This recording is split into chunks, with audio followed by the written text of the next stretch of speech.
Let's think about the big picture for folks, because life is busy and parenthood is already hard. Plus, not everyone's musical or finds it easy to sing. So why does family worship matter? Why should a family prioritize devotions and singing in the home? Well, the specific thing right now and the opportunity that we have when so many of us are in our homes, that just highlights even more just the special place it has in the development of the voice of the church. If Sunday when we gather together is the big feast of worship, then we build the appetite for it in the home. And we help teach our kids to sing, get used to their own voice, and find different ways to teach them the songs that will give them confidence to be part of singing week to week. You know, we use music in all different ways in our life, and as a homeschool right now, and we've done it several times over the last few years, and even just when they've gone to general school as well, so much they learn through the songs that they sing. So we are wired in such an incredible way by the Lord to remember things in a better way whenever we sing them. And so it's just harnessing that opportunity, not just for our own lives, because of course if it's important for us, it's important for our kids too, but to just grab hold of that opportunity while their little minds are sponges and taking everything in. You know, they're always learning new songs. They're always hearing new things. That's just life. And if we aren't proactive about sharing good songs of the Lord, their minds and hearts are going to be filled with something. And it's not that there's an empty thing there. If we don't do it, everyone is always curating their own song list for their life, developing the own little songbook that they carry with them. And so the opportunity we have to pour into our kids songs that they can carry with them for life. And then broader in terms of just family worship, we want to speak into that, because we don't just sing, but the importance of the prayer and the daily devotions and stuff that you do with the kids. And I think we'll obviously over the 6 months we're going to be looking at these issues in different parts. Tonight's just getting started and just on many things. But I think for us we do devotions kind of in the morning. And then we do different things in the evening. We go through the Bible in the mornings, and we do a brief prayer for the day. We're not as holy as most families. We keep it to sort of 3 to 5 minutes in the morning. It's pretty sharp, but it's pretty punchy with the kids. And perhaps because of what age they are. And they're also because they're young, and their concentration levels are about as long as mine, which isn't very long. And then Kristyn at night time sits with them, and it's more kind of chilled out, and it's they'll pray and they'll just sit and chat about stuff. It's like singing plus a Q&A is what happens. Yeah, so it's like singing and Q&A. So they sing the hymn. We got one hymn a month we do, and it's as I said, it's never been fancy. This month has been Great Is Thy Faithfulness, and we just do the same hymn every day for the whole month. Mm-hmm. And sometimes we sing it, sometimes we play it on Spotify, sometimes we get the girls to sing it. So early in the month you teach them the words.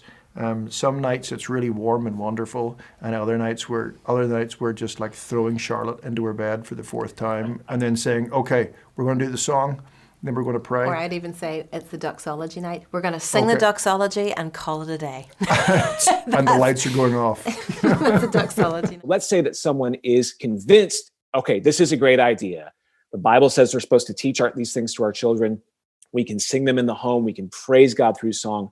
But let's say that a family doesn't really know how to get going. What are the first things they can do to get started? And how can it be approachable and realistic for any family to get started with this?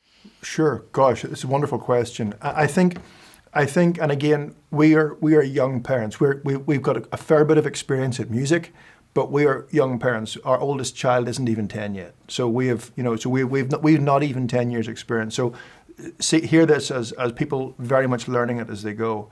I think number one, kids do what they see. Do you know what I mean? So parents have to love singing to the Lord, and so when they see parents singing passionately in church, those kids almost always sing. It's interesting. Fathers who sing disinterestedly in church almost always have children who do the same thing, especially fathers. And so it's an absolutely terrible thing when you see that, because it usually has not. You can see it often have knock-on effects in their faith and teenage years and all the rest. And that's something I've noticed for decades. And others wiser than me have commented on it. So kids do what they see. Because we love singing, our kids love singing. Let's make sure Sunday and Sunday worship are the highlight of our family's week. However, we have to do that. Each year we've learned, we've been on sort of a step-by-step process with that. We originally had to close a lot of things out of our Sundays, turn a lot of things off. Then we learned how to make things like, make sure we were always early for church on a Sunday, make sure our kids were learning the hymns and getting regular seats that they looked forward to it and were part of it. One year we looked at how even, the fact of a Sunday lunch and a feast and Christian friends coming out and really looking. Each year we try to do it. This year I shared it with you 2 weeks ago. This year we've actually made the habit of turning our phones off on a Saturday evening and not turning them on again till Monday morning, so that it just makes Sunday so special. Tried that for this month, and it's made a big difference. For 1 month, it has literally transformed, I would say, our whole week. Mm-hmm. There's a reason why it's uncluttered our brains. There are many different theologies of the Sabbath day, but what we can all be sure about is, even looking at the Ten Commandments, it is the commandment that gets by far the most emphasis of the Ten Commandments. It's however how long it goes compared to all the other commandments. It is an extremely important thing, and all of rest and refreshment and life. It is so much harder for the devil to pull out individuals and marriages and families if they are well rested, well worshipped, and they have the courage to stop every week and say, we're going to stop, we're going to rest, we're going to delight in the Lord and the gifts and the family He's given us, and we're going to worship Him. Number one is love the Lord and love singing to the Lord yourself. Number two is the importance of Sunday worship and Sunday as a whole. I would say number three, fill your home with songs of the Lord. And if those three things are happening, then I think a natural fourth thing is especially with the younger children, is to begin to teach them hymns that they can sing. I think it gets more difficult when they're older, but certainly at our age, kids love to sing along and learn it. And actually, one of the things we've noticed, and as I said, Tommy Bailey, who was on last week, has amazing choices of hymns in our church. But because our girls know nearly all the hymns that our church sing, their connection to church and love for church and excitement for church is huge. So if you're the worship pastor in the church, or even the senior pastor in your church, or an elder, or whatever your role is in your church, think about making sure your church know the songs, the canon of songs, the core songs that your church sing. Create a Spotify list, create a YouTube list, create something that everybody can go and learn the songs and knows the songs, and then incorporate them in your as a hymn of the month, or however you want to do it in your home, so that it joins the home to the church, to learning about the Lord, and you create this wonderful triangle. It feeds each other. Because of course with our children we are growing the voice of the church now, and the church that is to come, and we're so passionate about teaching those songs that they can grow old with, teaching them the simple practical tips and trying to sing well. You become better at singing by singing. You get used to your voice. I was doing my vocal exercises in the car the other day, and our 2-year-old was singing along with me. She just started singing. I just thought, wasn't meaning to do this. I'm not suggesting everybody starts vocal exercises, but it was just interesting to me as a 2-year-old how she was trying to mimic those sounds. I was just reflecting. It's just good for our vocal cords, to be developing. Yeah, and then the fifth thing again, and this is slightly different from the 5 things we talked about a year or two ago online, but the fifth thing I would say is allow songs to colour other parts of your life, whatever that is.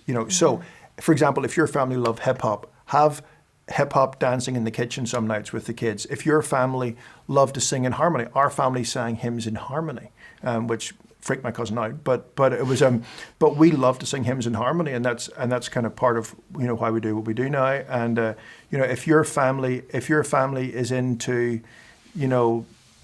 I don't know if there's if they bring people around to the house and have Sunday nights, do something, but find other ways that connect deeper into or if your kids are musical, encourage your kids to play hymns. Do you know what I mean? If they play the violin, like little Charlotte, wasn't particularly connected, but once she was able to start playing the hymns and the violin, it actually connected her more to the whole thing. So what is the things that inspire your family, and and just or take them to concerts when they happen again, or watch a hymn sing, or watch something on YouTube. Let's dive into some more of the questions that have come in. Sabrina Ropp sent us a really helpful or hard question.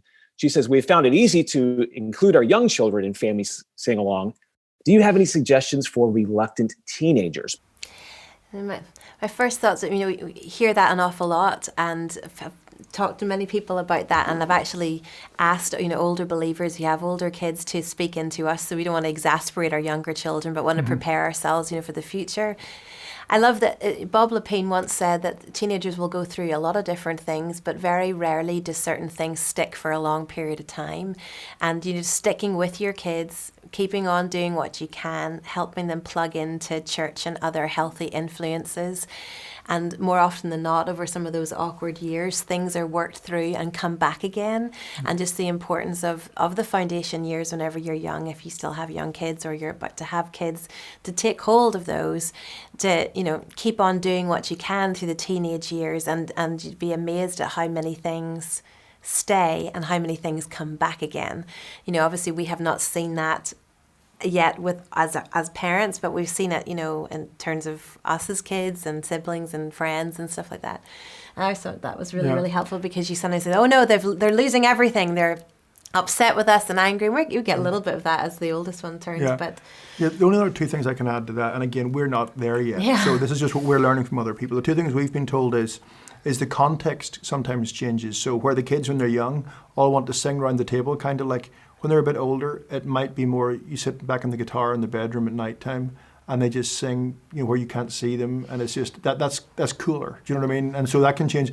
And also what we find, we were beginning to find this with Lizzie, our oldest, is when the older kids are not sure about something, obviously the conversation had quietly, can breed a new partner.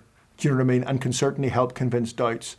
Certainly over a period of time, the conversation held in front of the others, which is heated, can cost years. So those kind of things, they're just little things we've been told. So great is thy faithfulness, O God, my Father. There is no shadow of turning with thee.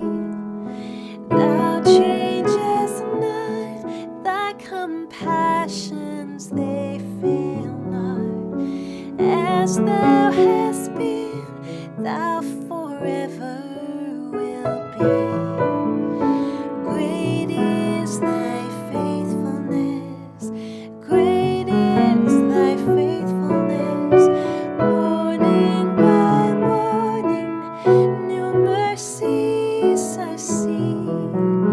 All I have needed, thy hand hath provided. Great is thy faithfulness, Lord, unto me.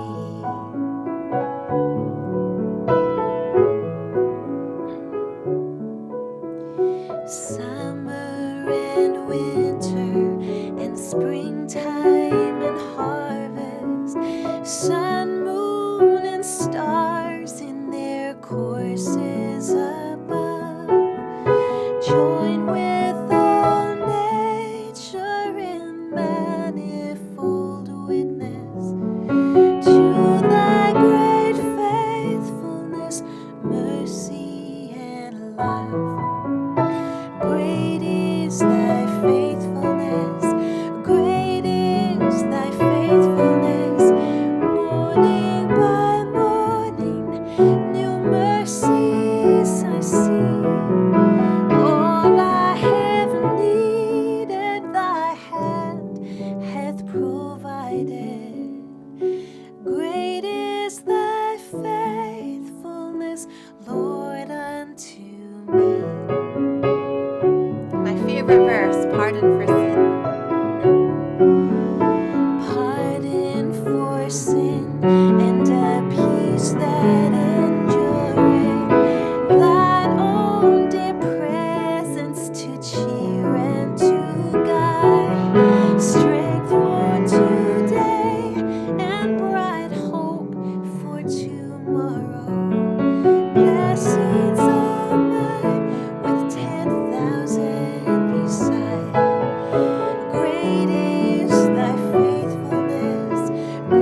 me.